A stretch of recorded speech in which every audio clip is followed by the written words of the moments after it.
She walked 10 miles every day to school. Now she's a doctor. In a small sun-drenched village where the morning fog often wrapped the fields like a soft blanket, a young girl named Lila woke up every day before the rooster crowed. Her family's home was made of clay bricks, with a tin roof that rattled in the rain. Life was not easy. Her parents worked the land, earning just enough to feed their children. Electricity came only in flickers, and the only source of water was a pump that stood nearly half a mile away. Yet, inside Lila burned a determination brighter than the lamps that lit her village at night. Every morning she tied her worn sandals, picked up her bag patched with her mother's careful stitches, and started the long walk to school, 10 miles each way. The path was not smooth. It wound through dusty roads, rocky slopes, and sometimes flooded streams during the rainy season. But Lila never complained. She carried her notebooks like treasures, holding them close to her chest as if they were more precious than gold. Children in her village often stopped school early, either to work in the fields or marry young.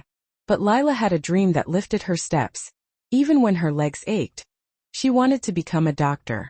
She remembered the times when villagers fell sick and had no one to turn to. Sometimes people traveled for hours to reach the nearest clinic. Other times they simply waited at home, praying for recovery.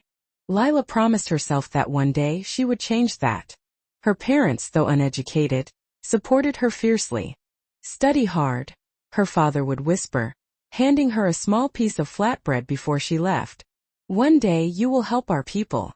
Her mother, who had lost a baby due to lack of medical care, often kissed her forehead with tears in her eyes, silently urging her daughter to chase what seemed impossible.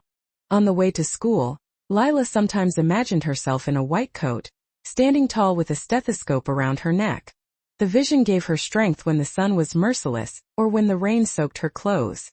Other children laughed at her ambition, saying no girl from their village had ever become a doctor. But Lila never let their words take root in her mind.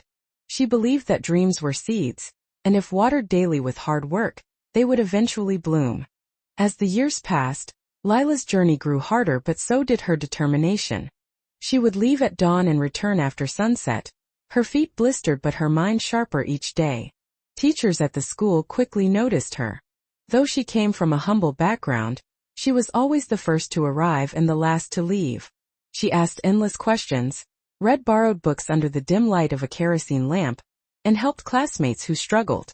When she reached high school, the challenge became even greater. The school was farther away, and many of her childhood friends had already dropped out.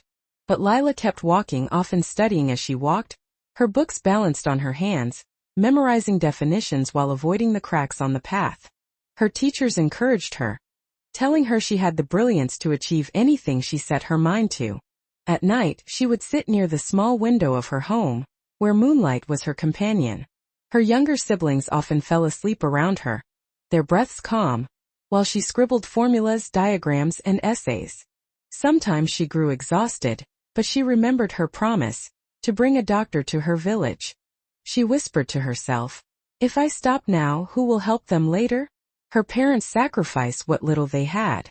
They sold chickens to buy her textbooks and walked miles themselves to borrow used exam guides.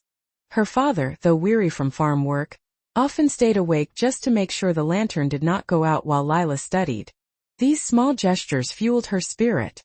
Finally, the day came when she took the university entrance exam. She traveled to the city, a place that dazzled her with tall buildings and fast cars. She sat nervously in the exam hall, surrounded by hundreds of students from wealthier families. But when the results were announced weeks later, Lila's name was among the top scorers. She had earned a scholarship to study medicine. The village erupted in celebration. Neighbors came with gifts of fruit and bread. Old women hugged her, calling her our future doctor. Children followed her with wide eyes, seeing in her a path they never imagined possible. But for Lila, it was only the beginning. She knew the road ahead would be harder than any 10-mile walk she had ever taken. Life in medical school was overwhelming at first. The city was loud, filled with traffic and endless lights. Her classmates spoke fluent English, wore fashionable clothes, and carried expensive laptops. Lila, with her second-hand bag and quiet accent, felt like an outsider. There were nights when she cried silently in her dorm room, missing the simplicity of her village. But she reminded herself why she was there. She had walked too far to turn back now. She spent hours in the library, reading textbooks thicker than bricks. She joined study groups, asked professors for guidance, and volunteered at local hospitals. Slowly, her confidence grew.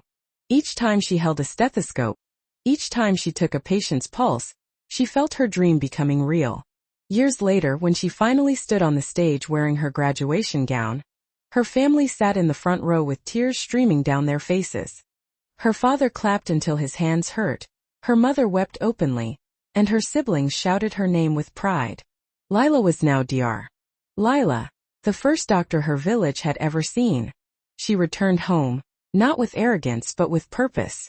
The dusty road she once walked as a barefoot child now carried her as a woman with knowledge, skills, and hope. She opened a small clinic near her village, where children no longer had to suffer from treatable fevers, and mothers no longer had to give birth without medical care. Lila's story spread beyond her village. Newspapers wrote about her, calling her the girl who walked 10 miles to school and became a doctor. But to her, the true reward was not fame.